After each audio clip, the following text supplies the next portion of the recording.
So this is, and my marker's out of ink. This is section Introduction,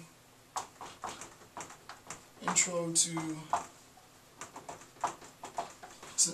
to Semiotics, and this is section 1.3.2.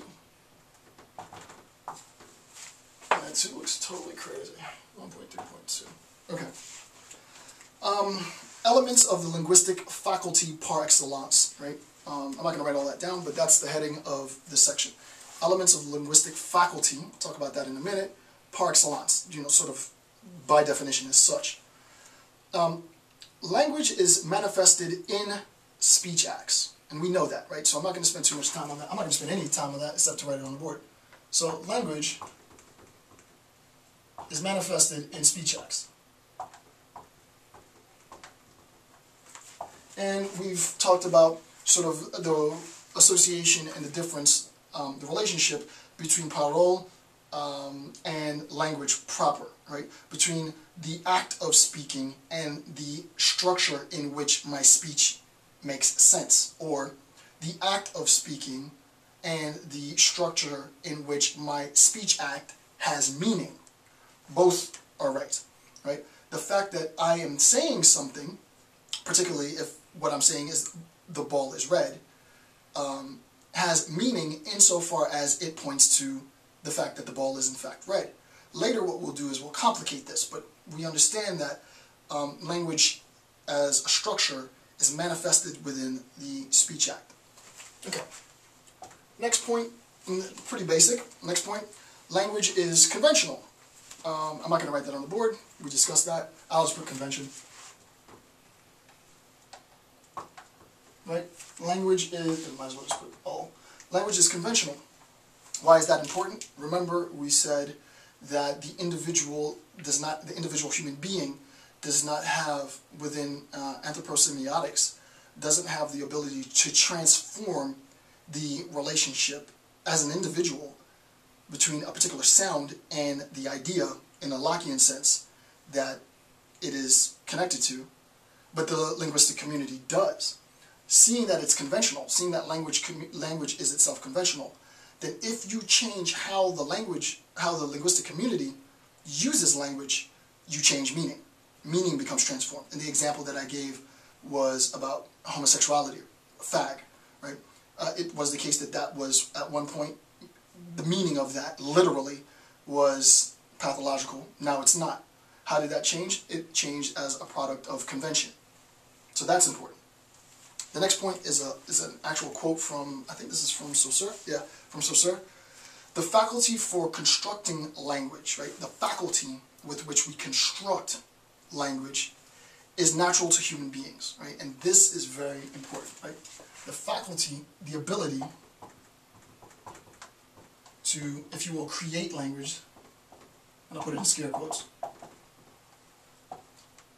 And actually it'd be better to use discover. I don't want to use create. The ability to, and I'll also put that in scare quotes, D-I-S-C. The ability to discover language is natural. It's a natural ability, right? It evolves as a product of our sentience, right? It evolves as a product of our biological instantiation, our physical being. I forget which video it was, but earlier I did make a point, and if you missed that point and you're just watching at this level, well, first of all, if you're just starting to watch at this level, you might be a little bit confused. But I did make a point, if anyone knows of a creationist account of semiotics, I would like to send me that information, because I don't know how you would give, I'm not saying that it couldn't be done, I'm sure it can be, but I don't personally know of any creationist semiology, meaning that I don't know of an account where you can talk about, if you believe, for example, that Adam and Eve were the first beings on the planet, then they existed in a time before a linguistic community. If they existed in a time before a linguistic community, how is it that they communicated, right? If you say that they communicated because God, through God, then God himself becomes the linguistic community, right? So then, that would be interesting. Again, I don't know that anyone has done this discourse, sort of creationist semiology. I don't even know if that, I'll Google it after this lecture.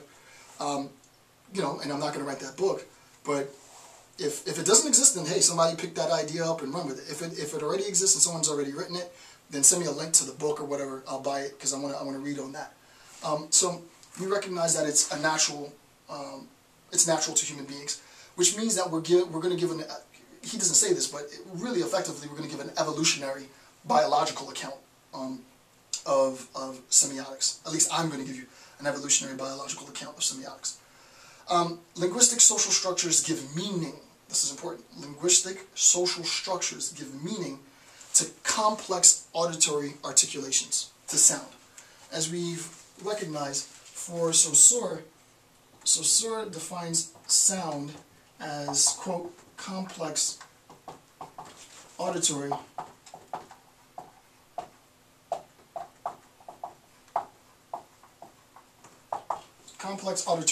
articulations.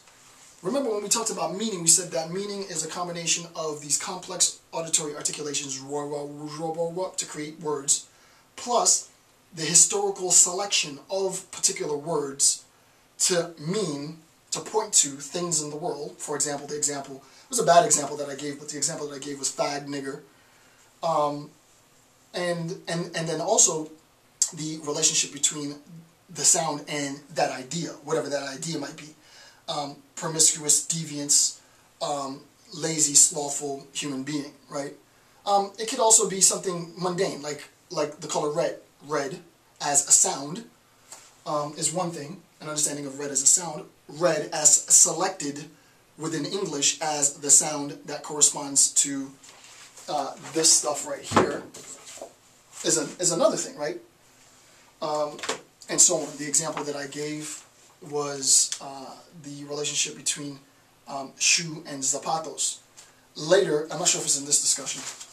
It's not in this discussion, but in a subsequent discussion, was it? Look, no, it was Saussure. Saussure uses this comparative term, sheep and mutton, right? And we'll talk about sort of Saussure's account of sheep and mutton. I'm not going to jump into that now because actually that's not even in this series. That's in the next. I think that's in the next series or series after that.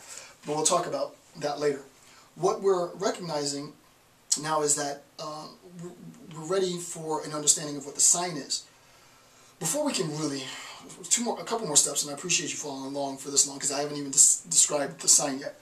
But what we recognize, and Saussure has this pretty cool image, I'm not going to draw it, is that there's a circuit between me and you, right? There's a circuit between the person who's speaking and the person who's listening.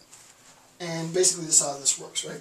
We have concepts are associated with signs. So let's start there.